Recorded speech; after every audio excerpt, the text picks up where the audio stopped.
condensed review, extended review. Here we go! Here's my review of D-Art's Mewtwo, a figure, when it was first announced, made everyone excited. But with a sudden rise in Nintendo characters getting highly articulated figures, this shouldn't come as to a surprise. To start off this toy review, look at the size of this box!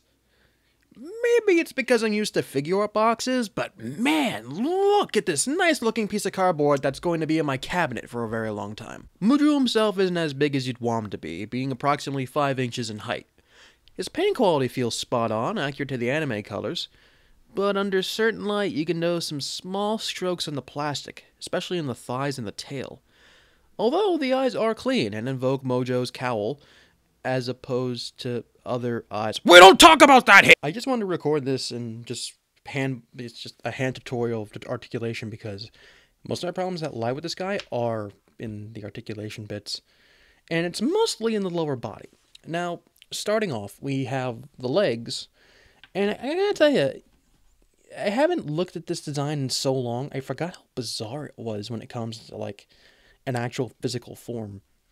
Because articulation is, he's got a little posable toe. It's on a ball joint.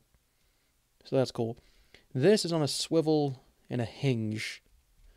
Right here at the knee. I'm going to assume it's the knee. Or ankle, really, if you want to think about it. And then this giant thigh piece, it can swivel all the way around if you so choose. And it's even got, like, the figure arts move up and down type of thing inside there. But the main issue is that this guy can't stand up without the support of his tail acting as a tripod. And one of my main two problems with this is the tail. Because one, when I got it out of the box, the one time, this might happen in the video, there's a very loose joint in the midsection of this tail that would make it all pop out. And the tail, you can see it's not all that tight. You probably can just unpop all these ball joints and make it tighter yourself. The tail is the draw of this figure, and I think it works well. Like the segmented pieces might be a little distracting for some, but I think it looks all right. But there are some, also if you bend this all the way out, you're going to get a nasty looking gap in there. So be careful about that. I mean, if you want to get the tail in certain poses, like this, like that works. Trying to get it to move in 2 different directions. It takes a little bit of certain things, like you want to have them flying down. Takes a little bit because the tail might be too heavy. Also that gap. Oh, and it popped off! Oh! No, I'm keeping this. This is the first time this has happened. Okay, alright. Okay, Am I gonna jump cut this? I might jump cut this. Oh no, that's just nasty. Oh man, okay. I think I got it fixed. That was live. That was condensed. The tail has some wonky joints, but I think it works. But the fact that, yeah, here we go. This snapped off, and I don't actually have floor polish or anything good, so I used like a Sharpie and the tiniest bit of super glue, and it still hasn't helped. Because I feel like the inside of this tail, this inside female connector point, it's like the ball joint doesn't want to go all the way in there. I knocked the mic, that's bad. So there's that. Also, lower body's fine. You can swivel all the way around. That's all well and great. The shoulders are my second point of contention. They look like they should really be posable, right? They're not, surprisingly. For one, the arm can't go all the way down to the side, which I guess that's a nitpick, but I don't know. And the arms can't go straight forward or back, because the way his design is molded, you can't really have him go forward or back. But it looks like it can, but it can't. So that's like the most of the motion you're going to get. So he really can't do all the poses he really could, but alright, I guess it kind of stinks. It just kind of bothers me, the fact I can't have him in normal, relaxed poses, or I don't know. Or even just like having his arms crossed together like in a ball. Can't even do that. The elbows, double jointed, which that works fine. The hands, these are very loose. These pop off the ball joint very, precariously, so be a little careful about that. Fingers are articulated, which I don't know how I feel about that. I'm kind of split, because this dynamic of having them do this, that's cool. Like, they can split into whoever you want. It doesn't really segment the ball joint and everything, but that's fine. Although, if this were just like another set of hands, one open and one closed, I think I wouldn't have cared either way. The coolest bit's the head, because a lot of people's concern was like, oh, is he just going to constantly be looking down all the time? Because when you think of Mewtwo, he's always looking down. But it is a double jointed neck, so he can look forward if you want to. And that's starting to bend. Just push that into the head. This is actually just one bit of soft plastic that goes right into the hole in his head.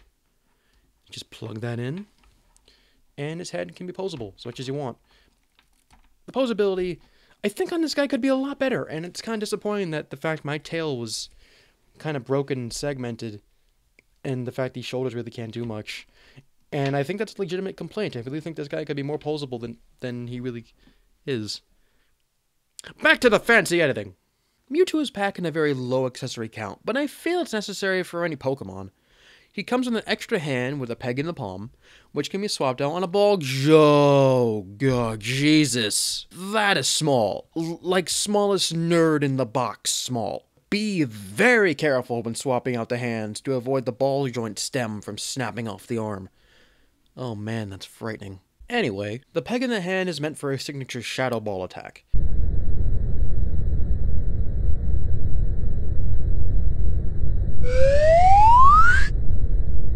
I insist you give me the blend.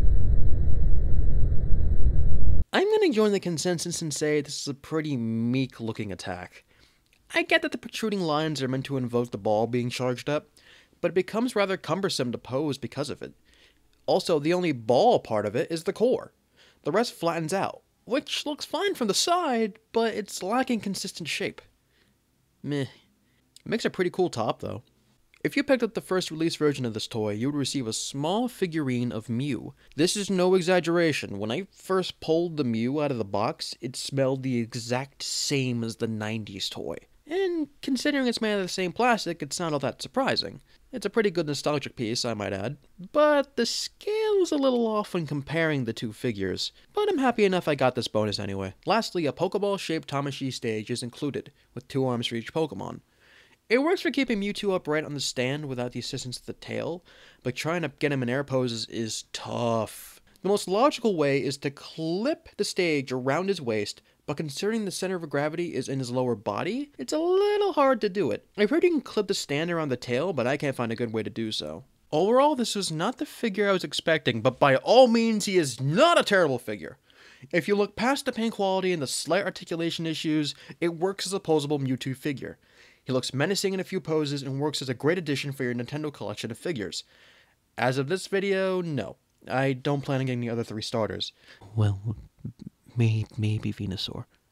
There's no point in him moving at all. He has little articulation. Maybe Venusaur. Pick this guy up if you can. Just make sure he isn't captured by Giovanni. Anyway, guys, this is Shadow Gear 65. See you folks another... That was friggin' dumb. Why did I... Let me look at the script. Just make sure you're not captured by Giovanni. That sounds like a dumb line. That feels like a really scripted thing. That sounds... Oh, why did I write that? I mean, I know he was like late at night and I didn't really feel like doing anything else. But man, I don't know. Captured by Giovanni. Why did... That's really friggin' dumb. Like, really friggin' dumb. Why did I even think of doing that? Ugh.